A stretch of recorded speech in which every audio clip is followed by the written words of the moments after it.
So I thought I'd do a little video about why most white people don't speak out against racism. This video was inspired by someone who I respect, who posted a Facebook status the other day. He said, how come all the other white people don't go so hard on the bad racist white people? You know, something comparable to how black people will work hard to debate any of the bad black people who are simply frustrated with white racism and oppression. Why don't white people speak out against their own like we do? So I'm gonna try to answer that to my best ability. Hello guys, welcome back to the channel. This is your presenter Jintok Stories, and I just hope that you're doing fine. Now today I'm having a kind of different video that I want us to address. It is this white man who really comes out and speaks about something that 90% or majority of what white people mostly don't always want to address. This is something that they always want to just brush it off and say that black people like playing victim and all those things, because I know you're not hearing this for the first time. Now this gentleman comes out and says what's unthinkable of his fellow white people and how he fears, how he will be perceived for saying the truth. And you know, I don't want to preempt the truth that he wants to say, because this is something that most definitely majority, I'm not saying all, but majority of white people definitely don't always want to talk about. I want us to watch this video. I'll be back and I'll be talking about some psychological factors that are behind the reasons why some people may not defend black people on issues of racism, you know, because these things sometimes they often stem from their subconscious processes, social conditioning and cognitive biases. There are a couple of psychological factors that I'll be addressing in this video. But first, I want us to watch this video because I'll be back. And just a simple request, if you're watching this video for the first time, I'll most definitely ask you to subscribe to the channel, join our membership. And if you feel like you want to buy me a coffee, you can check out my Cash App account. I'll really appreciate it. Now, I don't want to say much. Let's get into it. Mainly because motherfuckers go on the path of least resistance, you feel me? People tend to seek pleasure and avoid pain. That's like law number one. We do things that we're rewarded for, and we avoid things that we're punished for. And in order for white supremacy to survive, people who are for white supremacy are going to be rewarded. People who are against white supremacy are going to be punished. So for anyone who speaks in favor of white people, they get rewarded. For anyone who speaks out against white people, they get punished. And it doesn't matter what the race is of the person doing this talking. You know, it could be a white person speaking for or against white people, black person speaking for or against white people. Either way, the way you get treated depends on what your response is and what you're saying. Basic math. Take, for example, a black person who speaks out against black people. You know, this goes way back to slavery, those who lived in the house versus those who lived the field, whatnot. You know, nowadays it's usually black conservatives, quote unquote, they say, who will point the finger at other black folks and say, okay, you're the problem. You know what I'm saying? We're the problem. We're fucking up. That's why we're in the condition we're in. They shift the blame from white supremacy to a supposed black moral or cultural inferiority. And of course, white folks buy this shit. You know what I'm saying? They lap that shit up because it supports some of their ingrained racist beliefs. He helps them sleep at night. He either justifies their racist beliefs that they already had, or he helps them maintain their illusion that racism is over and that, you know, there are no racially based limits to your success in this world. And therefore, any failings you have on your part are based on your own failings. You know, not a system of oppression. He might get called a sellout or an Uncle Tom by other black people, but that doesn't really matter because they don't hold the power. You know, they're not the ones who can actually hold him accountable. It's usually going to be a white person who's signing his paycheck at the end of the day. It's a white person who decides whether he gets promoted or not, whether he even has a job or not, 9 times out of 10. A lot of these dudes even have careers just speaking out against other black folks, you know what I'm saying? Because white people will pull them out. Whenever, you know, something happens, they want to blame on white people, well, pull out the black conservatives. All right, so that's one side of it. Other side is white people who speak for the interest and for the benefit of black folks. And what happens with us? Most white people in this country either feel they have an interest in maintaining white supremacy, or at minimum, you know, in not opposing it.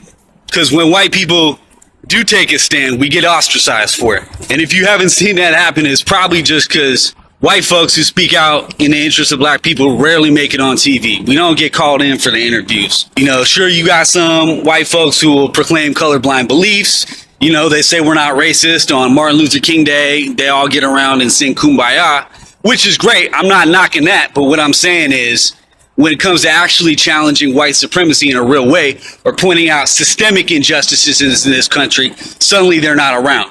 Suddenly they don't want to speak about it. They opt out of the conversation. Most white folks, you know, or when they do go hard, they go hard on historical injustices. They go hard on slavery. They go hard on Jim Crow, you know what I'm saying, segregation, but they don't go hard on current systemic injustice. Only time they speak out against what's happening right now is when they're going against extremists, you know what I'm saying? Donald Sterling, they'll throw him under the bus. The KKK, neo-Nazi, skinheads, all that shit, they'll throw them under the bus. But all these people who subconsciously support white supremacy without even realizing it, they're left untouched. They always come to the defense, making excuses for them. And also the media always portrays this whole thing as a black problem as well. You know, not taking into account the fact that the race problem in this country is actually a white problem. Because white people, for the most part, are holding the strings that actually keep the shit perpetuated. And anyone who identifies too closely with blacks, we get written off, you know what I'm saying, laughed at, looked out as clowns. They come up with words. Back in the day, it was, you know, N-word lover. You know, they call us wiggers, you know, all these different words they have to dismiss and shut down basically white folks who get too close to black folks. And it's funny because on one hand, you'll see the white saviorism mentality. You know, they got these movies coming out where it's all like the white people helping out the poor black people, you know, this paternalistic idea we have. But that's a fictionalized version. The actual white folks who really put themselves on the line and died for this shit, you never hear them mentioned. They don't talk about them in Black History Month. They don't talk about it when they're talking about the civil rights movement. They don't talk about John Brown. You know what I'm saying? Hell, I can't even name most of the white activists from the past. And me being who I am, I should know. Most of us don't even know because it's hard. You got to dig deep to find that shit. And I'll tell you why. It's because they don't want us to see that. They don't want us to identify with that. They don't want us to see that as an option for us. If we look at it like black folks stand up for black folks, white folks, all we have to do is just quote unquote not be racist, you know, and just go about living our lives in comfort. Well, this is what happened. Black folks get the impression that we don't care. They get the impression that white folks just don't give a fuck because of what they go through every day and what we continuously fail to acknowledge. Or even if we do acknowledge, we fail to do anything about it or speak out actively against it. And then white folks, because we don't see other white folks standing up for it, we get the impression that it's not our battle. We're not told the story that it's our battle. You know, and the cycle just keeps continuing on and on. Hell, I've even got people close to me, people who I know are not racist in their heart, who preach humanitarian values, all this shit. They've told me this is not my battle. Why are you fighting this? People I know and love. And when otherwise well-meaning white folks tell me that this isn't my fight, I ask you a question. Why the fuck isn't it yours? How about that? Think about that. Hello, brothers and sisters, ladies and gentlemen. I hope that you've watched the confession of this gentleman and you've heard definitely what he has talked about. And with me here, I tried to look some psychological reasons. I'm using this. I tried to look some psychological reasons as to why I think that it might be hard for some white folks to accept the reality about confessing or just saying what they think that is true or saying what they know that it is right. Because at the end of the day, they usually say that black people are trying to, you know, play the victim, always not work hard, just like any other group of people who always work hard, right? Now, I try to look at some psychological factors. What might be the reason as to why this is happening? Now, first thing, and most definitely you might have known, this psychological process is called cognitive dissonance. Some call it cognitive dissonance. Now, when confronted with evidence of systemic racism, some white people experience discomfort because it conflicts with their self-perception as good or moral individuals. To resolve this discomfort, they may deny or downplay racism rather than challenge it. Yeah, you know, Cognitive dissonance is a process where, generally, let me just try to explain it in a layman's language. It's a psychological process where a person is left in between. It's some sort of internal conflict between yourself and right. You grew believing in something, but yet you're being challenged that it's not like you always believe. And you as a white person, you're not perfect. You as a white person, you do this to other group of people, while you grew being told that you are pure, you are great, you are doing those all good things, right? But now people might deny it, and that's why it's a psychological factor, because it is something that they are conditioned to believe or to know that it should be operating in that way. The second thing that I'm also going to be addressing is in-group bias. Psychologically, people tend to favor and defend members of their own group, that's in-group. This can lead to resistance in recognizing or addressing the struggles of out-groups, including Black community. Yeah, and I think if you've watched my videos, I've hosted a couple of Black scholars who have tried to address this. While you are being told that, we should love everyone, but trust me, white folks put their people first. They will always put their people first. And this has been seen in different segments, like when it comes to white businesses versus Black businesses. Right. And you've seen confessions of white people trying to always support their own businesses. And there's nothing wrong with that. This is because of in-group bias. They want their money to circulate within their own system. Same as Black people. We are always also trying to encourage you to have the in-group, in the sense that you are always trying to promote your own people, because the other group of people doesn't do the same as you do, like for, other folks. The third thing is what is called the bystander effect. What do I mean by the bystander effect? Now, the bystander effect occurs when people assume someone will take action. In the context of racism, some white people may feel it's not their responsibility to intervene, especially if others are already discussing or addressing the issue. Yeah, I will say that, we have some good white folks who'll talk about it. For me, I think I'm not in a position of talking about it. I'll say that it starts with you. It starts with you as a white person. Because white people are always Black people are always saying this for themselves. They're always trying to defend themselves. In anywhere they go, anything that might seem to be inconveniencing or something that might look like it's something like a fascism or racism, they always try to speak about it. But it's upon you as a white person to also sit down and reflect, what have I done to make the environment good for my brothers and sisters? Like, what have I done? Just do a self-reflection, and the bystander effect will just go. The thing of thinking that, that's not mine, that's go with other people, right?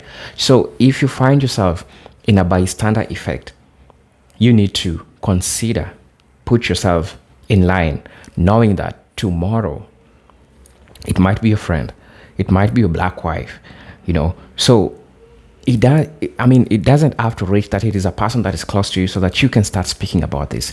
You have to get out and talk and speak about this. I'm also going to be addressing the social identity theory as my fourth talking point. Now, for some, acknowledging systemic racism may threaten their social identity. If the identity is tied to being part of a dominant group, admitting privilege or injustice can feel like an attack to their self-concept. That's the social identity group. Yeah, it feels like somebody is trying to directly attack you because they're saying something that addresses what your identity or a group or a race that you identify with has always done, like historically. Like, the question of racism, how the world have viewed racism and slavery, So some people might want to, don't want to, do this because the guilt of the fact that their ancestors were involved, or some of their members are still benefiting from the systems which were put by this group of people. The fourth thing that I'm also going to be addressing is implicit bias. What do I mean by implicit bias? Many people hold unconscious bias shaped by societal stereotypes. These biases can lead to lack of empathy or reluctance to defend black people, even if they consciously believe in equality. Right? There's a norm that, oh, black people are lazy. They complain too much. They need to focus on things which are important. They also need to work hard like other people who are coming, like immigrants who are, all those things. But I understand that people can say all those things.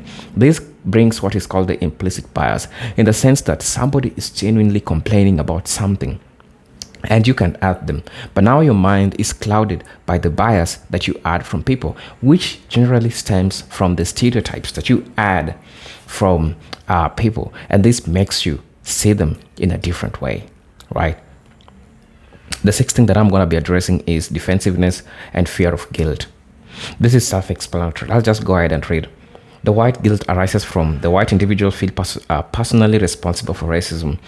To avoid this guilt, they may become defensive, avoid discussion, or avoid discussions about racism, or reject the idea that it exists, right? The seventh thing that I'm going to be addressing is fear of losing privilege. Yes, some may unconsciously fear that defending black people could lead to a loss of their own social or economic advantages. This fear can create resistance to engaging in anti-racist actions. Eighth, I'm also been addressing is systemic justification theory. This theory explains that people have psychological need to believe that the world is fair and just. Acknowledging systemic challenges, acknowledging systemic racism challenges, these beliefs lead to some deny or rationalize injustice, which conflicts with what they believe, still a part of cognitive dissonance. The ninth point is learned helplessness. Yes, some may feel powerless to change systemic issues like racism and therefore disengage entirely. This can stem from previous experiences where their efforts to address racism seemed ineffective. Yeah, this is true. Also get to know that white people who are trying to address these issues, your effort are being recognized. I know, maybe you're one person and you feel like the gentleman who addressed this issue, right? It might belong to learned helplessness because he believed that in as much as people are trying to suppress what he's saying, in as much as people don't support what he's saying, but he's always trying to say the truth. He's always standing to speak about this thing, which is really, really important part that I feel like we need to learn to, just push in as much as we are having helpless society, people who doesn't support what you do or what you say, right? The tenth point that I'm going to be talking is called moral line assessing. Now, when someone believes that they have already done enough to support racial equality, for example, voting for a black leader or having a black friend, they may unconsciously use this as a justification for an inaction in other situations. I have black friends. I think this is something that you've heard for the longest time. This makes them have a cushion for allowing other things to happen, because at the end of the day, they are trying to prevent themselves from the accountability of questioning themselves, like, what really have I done? Does it just end by having one black friend or two black friends, right? The 11th thing that I'm going to be talking about is fear of confrontation. Now, speaking out against racism, especially in predominantly white spaces, can lead to social conflict. Many avoid defending black people to escape the anxiety and discomfort of confrontation, right? And now the last thing that I'm going to be addressing is narcissism or small differences. Some individuals focus on monitoring distinctions between themselves and others in their group, which can lead to a false belief that they are already progressive. This self-image may prevent them from recognizing systemic racism or taking further action. These are presented Jintok Stories, and if you find this video so informative or so educative, I'll just ask you to again to like, subscribe, join my membership, and also, get to see what I can offer you. If you wish to buy me a coffee, you could check out my Cash App account. I'll really, really appreciate. Until then, peace, love, and harmony. Salute.